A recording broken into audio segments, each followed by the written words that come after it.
BJP MP Arvind మీడియాతో మాట్లాడుతున్నారు. ఆ లైవ్ చూద్దాం.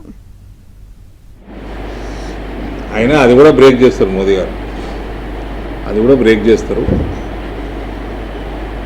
యాజ్ ఆన్ టుడే కంటిన్యూస్గా 12 years ఎలక్టెడ్ పిఎంగా మోదీ గారు కంప్లీట్ చేసుకున్న సందర్భంగా అందరికి కూడా శుభాకాంక్షలు తెలియజేస్తూ, ఇది కాంపిటేటివ్ పొలిటికల్ సిస్టమ్, అనేక పార్టీలు ఉన్నాయి, అలయన్స్లు ఉన్నాయి, కోయిలేషన్లు ఉన్నాయి. ఇటువంటి సమయంలో ఇంత డామినేషన్ చేస్తుందంటే ప్రజాదరణ ఎంత ఉందో మోదీ గారికి మనం ఆలోచన చేసుకోవచ్చు. నెహ్రూ సమయంలో ఏముండే లొటపీస్ ఒకటే కాంగ్రెస్ పార్టీ ఉండే, ఆ అవతల పార్టీ ఒకటి ఓటేద్దామనే పార్టీ కూడా లేకుండే.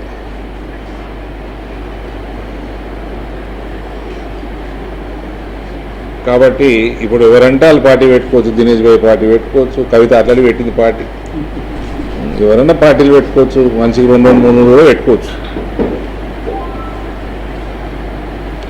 సో ఇటువంటి సమయంలో లార్జెస్ట్ డెమోక్రసీలో ఇంత డామినెంట్ పొలిటికల్ పార్టీగా, ఒక పొలిటికల్ లీడర్గా నరేంద్ర మోదీ గారు ఎదగడము, దిస్ ఈజ్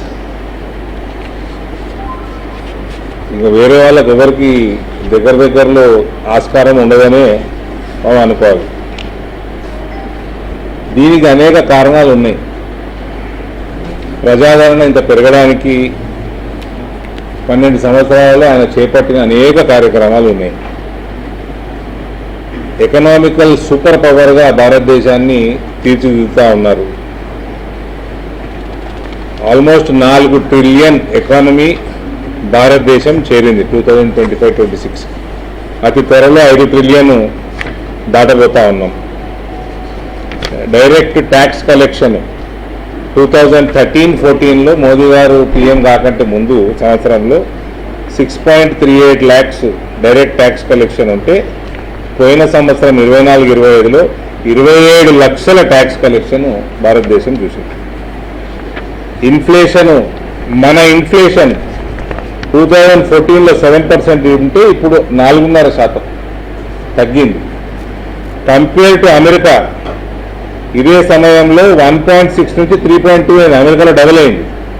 ఆస్ట్రేలియాలో 2.5 నుంచి 4%కి పెరిగింది. సో భారతదేశంలో ఇన్ఫ్లేషన్ తగ్గుతుంది కంపేర్ టు అదర్